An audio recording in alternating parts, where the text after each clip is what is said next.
لیلا از بچگیش یتیم بود. یه پاشم کوتاه‌تر بود و هم میلنگید. همه میگفتن هیچکی لیلا رو نمیگیره. ولی مادر لیلا میگفت هر آدمی یه ستاره تو آسمون داره. فرهاد کس و کاری نداشت. یه بچه پرورشگاهی بود. عاشق لیلا شد.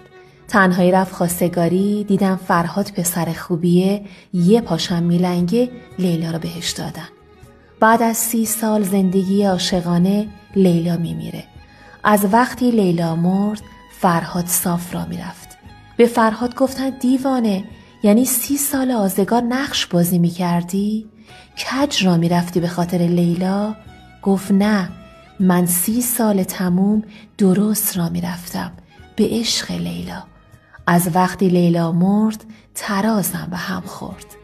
رفیق، دوست خوب من، عشق یعنی یه تراز ناتراز. مثل فرهاد.